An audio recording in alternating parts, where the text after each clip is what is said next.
All right, Gemini. So this week from Lay Vampire, you pulled natural. Authenticity or authentic, real, and organic.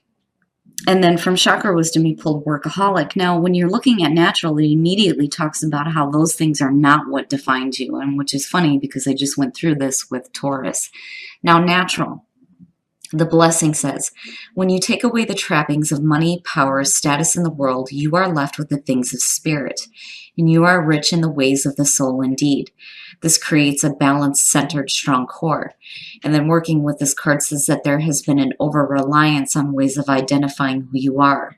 Whether you have categorized yourself by a job, your appearance, personality, or wealth and background, it is time to go beyond this to who you truly are and know yourself from the inside out.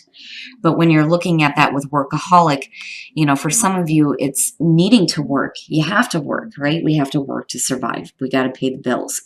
But, are you letting your life pass you by? Or are you avoiding issues through working all the time? Again, these things don't define who you are. Unfortunately, we live in a reality where the ego is about survival. But you don't want to be, working to the point of burnout, though, either. The very first quote for this says, while I worked, my life happened. Now, the inspiration says, are you wanting to complete your career before you live your life? Busy work may be helping you to hide from the real issues. The personal question says, am I working too much and suffering from burnout? Is there something important that I'm avoiding doing? And then the key ideas are feelings of inadequacy, transformation indicated, not being fulfilled by work, heeding warnings, and refreshing your mind to improve your work. So basically needing to take a break from working so damn much. But again, we have to survive, right? We have to pay the bills, but that doesn't define who you are. All right, Gemini, here we go. Here's the energy coming through. The Three of Pentacles. Work, work, work, work. Like I can hear Rihanna in my head going, work, work, work, work, work, right? The Three of Pentacles. At least it's not the Eight. Now, for some of you, this is having to do with work. For some of you, it's a new position here. For others of you, you're working and showing off your abilities and you're being recognized for it, which is great. I like the Three of Pentacles, but I like it better when it moves into the Eight in terms of, where you're headed. But for a lot of you, it could just be a new job. It could be going back to school or, choosing what you're going to do here. But either way, again, with the Three of Pentacles, you're being recognized for your own talents. That and the Six of Wands is where the recognition starts to play in here. But work, damn it, work. And the past, the King of Wands, or the King of Staves. Now, typically when we look at, especially in terms of work and finances, when we look at, the wand energy as far as the court cards, the King and the Queen, you can be talking about a boss. Or this is somebody that you're working with, looking at the Three of Pentacles. Because again, it does talk about the group, right? Working with someone toward a common goal. Now, for some of you, this is going to have to do with another person, which I feel more so than any energy that is surrounding you. Other than, having confidence in what you're doing. But there's a difference. When you're looking at the Three of Pentacles, you're paying attention to details. The King of Wands does not do that,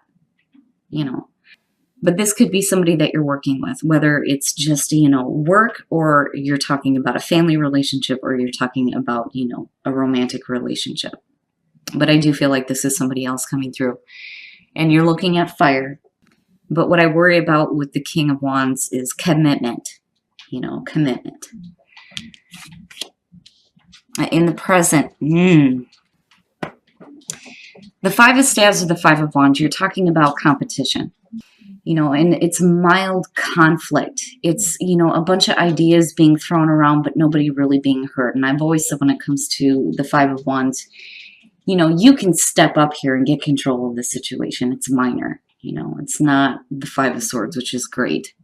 But I'm looking at, difficulties as far as, what is happening in terms of work just between the three.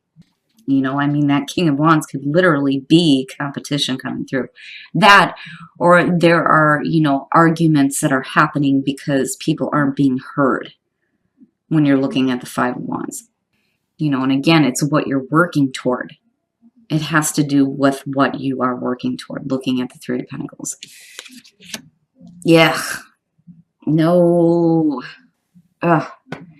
Now, you know, I have my issues with the Page of Swords because, you know, here's the difference. When you're looking at it in terms of a messenger, you want to compare it to, you know, the Page of Wands. Those are the things you want to hear. This are, you know, the Page of Swords is all the things that you don't want to hear. This is the stuff that you don't want to deal with, right? But in terms of, you know, the energy that you're going to be dealing with, it's basically saying that you're going to have to, you know, think logically about what is happening, especially with the conflict. You know, and then not only that, but if you're dealing with people who are saying things that aren't exactly true, though, either, and just creating more conflict, you want to be careful about, you know, how much you let that affect what you're trying to work toward, looking at the Three of Pentacles. But ugh, I hate that damn Page of Swords. It bothers me more so than, you know, looking at like the Seven or even the Three for that matter, because I always question the truth when it comes to that page. You know, it's asking you to act with truth and integrity, basically, despite the conflict that may be going around surrounding a person. You know, that, or literally somebody is gossiping about somebody else and you're hearing about it. Ugh. Your best path to follow, the Ten of Swords. For crying out loud, Gemini, what is happening here? When you're looking at the Ten of Swords, this is saying that a situation that, you know, is not good for you is over with. But are you hanging on to it? Is this something that you're having difficulty letting go of? Because, you know, remember, it is the ending of pain, right? It leads back into clarity. But then the other thing, too, though, is, you know, things don't have to end that way. I kind of feel like that, too. Like, things don't need to end in that kind of a way, though, either. You know, I don't necessarily feel like you're creating endings that don't need to be there. But, you know, for some of you, it's literally needing to end any kind of conflict that's surrounding, you know, what you're working toward here with the Three of Pentacles. That damn Page of Swords, you know, it'd be different if it would have been something else. But it's like the conflict is made even worse by some of the things that are being said, though, too. You know? And I do think that this is a situation that doesn't need to end badly. Like, you know, that may be where it's headed, and this may be a warning here. You know, on the other hand, whatever painful endings you've been through, those are the things that you have to release and accept, right? My brother always told me that, you know, it's only 60 minutes before the light comes back, right? When you're in your darkest hour. You know, the clarity is right around the corner. It's just, do things have to end that way, though? In your environment, yeah, I'm telling you. Oh, for crying out loud. The Page of Staves or the Page of Wands, again, you know, these are like the good messages, the exciting things, the things that you want to hear. But when you're looking at it in connection to the Five of Wands, and then looking at the Page of Swords, somebody's blowing smoke up your ass. I mean, that's literally it, you know. Now, for those of you who are dealing with difficult situations in terms of work, it could be, you know, good news as far as like getting away from these situations, though, too. Oh, boy. But communication, the communication that's happening is like almost mixed. And again, you know, the Five of Wands, right? It's creating conflict. Ooh, your hopes and your fears, the Seven of Swords. What the hell? All right, Gemini. Yeah, and it makes sense to me. You know, being worried about deception, especially if you have somebody who is telling you what you want to hear, but then turning around and then you end up hearing the things that you don't want to hear, looking at the Page of Swords. You know, I don't like the Seven of Swords in connection to what's happening here. You know, I still don't think that things need to end in a painful way. I just think that, you know, the conflict definitely needs to be over with. There needs to be truth and honesty. You know, and there's a question there, especially with the two pages being there, but both of them, you know, surrounded by conflict, you know.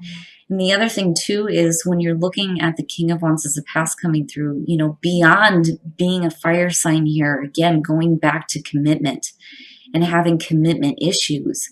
It's almost like getting mixed messages from somebody on, whether or not, they're committed to working toward what it is ultimately that you're wanting to do here, looking at the Three of Pentacles. Now, again, when you're looking at it in terms of work, you're just dealing with a lot of backstabbing people and a story.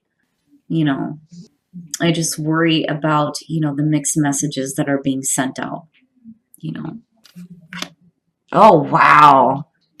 Man, talking about things needing to end, death. So death coming out of this situation is saying that it's definitely over with. And again, the Ten of Swords, it's over. It's over. But doesn't need to end painfully,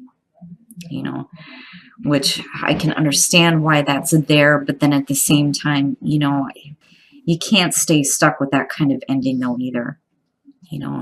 Every time I see the Ten of Swords, I think of somebody who's having difficulty in letting go of the painful things.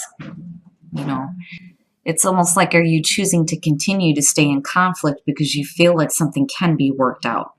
You know what I mean? Especially if you're getting mixed messages here. But with death coming out over this, with the sun being there, I feel like you're being drained out of the situation. Okay, so now first of all, when we're looking at the clarifiers for death and we're talking about the ending of something, I've always said with death, you can either go through this kicking or screaming, or you can accept it. Either way, it's happening. You don't have a choice when death shows up. It is the ending of an era. It is the beginning of something new. But, to me, it's something that should have ended, and now it's finally going to end. The conflict's going to be over with. But when you're looking at the clarifiers here, it's like, you need to be careful here. Pick your battles, right? When you're looking at the Five of Swords, yeah, the conflict is ridiculous, right? Now, with the Tower, to me, I don't feel like this is anything shocking to you. I just feel like, now is the time for you to make abrupt changes. Like, the shit needs to be cleared out for good, but then with the sun being here, yeah, the sun is there. It's great. You're going to be okay. But then at the same time, I still worry about you being a little bit drained. When the sun shows up, you're supposed to be revitalized and rejuvenated, right? But when you're dealing with this kind of conflict, especially with the energy of the Tower sitting there with death, come on. That's difficult. Anybody would be physically drained from something like this, But again, right? Like, pick your battles. Don't get involved in any more bullshit. It should have been over with a long time ago. Now it's finally coming to a close.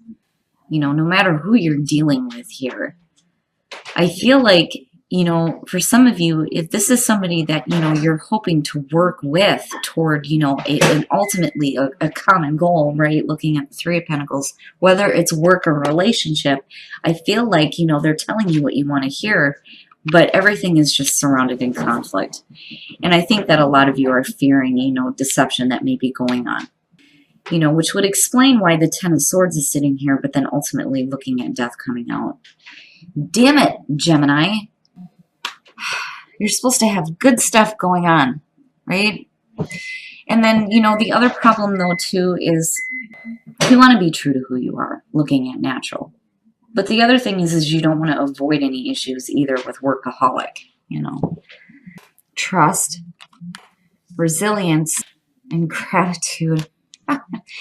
Basically, to me, looking at trust and resilience, right? Like, I've always said this when it comes to Gemini. Like, you guys can bounce back from anything. You're not one of those signs that stays stuck with conflict. Like, you bounce back from it. It's not a problem. Trust the fact that you can bounce back from this, right? But then gratitude. Be grateful that, the bullshit's over. It doesn't need to end in a really painful way, though. I still feel like that looking at the Ten of Swords. It doesn't need to be that painful. But, gratitude, right? Being grateful for everything. That's what brings in more of the good stuff, But trust the fact that you'll be able to bounce back from whatever you're dealing with here, no matter how difficult the conflict. But again, you don't want to get caught up in any more. I mean, again, looking at the Five of Swords, right? Pick your battles. Pick your battles. All right, guys, we're going to take a look at the romance angels to see what messages there are in terms of relationships for you guys. And then this could be the one. You've already met the romantic partner you seek. Now, for some of you, it's wanting to move quickly within a relationship, looking at engagement. For some of you, literally could be getting engaged. You know, in that case, congratulations, right? And you're with the one. Now, on the other hand, you know, it may be you or the other person here looking at engagement that is wanting to move things a little bit quickly. You know, I don't know. Like I looking at the reading, I would say, you know, hold up, just hold on a minute, right? But for a lot of you, you know, looking at this could be the one. Basically, you've already met who you were supposed to meet. You know, this just may be outside bullshit that's going on. You know, you may be dealing with conflict from another source here, though, in terms of a relationship. But, you know, either way, the question then becomes, you know, do you continue to put in the effort here with the Three of Pentacles? But, you know, ultimately, the situation's going to be over with. I mean, with death, yes, it's done. It's done. The Tower, to me, I don't feel like this is anything that's shocking to you at all. I just think that, you know that now is the time to start making the changes that you need to make. But, all right, Gemini. And again, you know, general messages, not going to apply to everybody. But I do, you know, very much see resilience as something that's associated with Gemini. Your ability to bounce back from difficult issues is insane. You know, where some people would stay forever stuck with it. No, not for Gemini.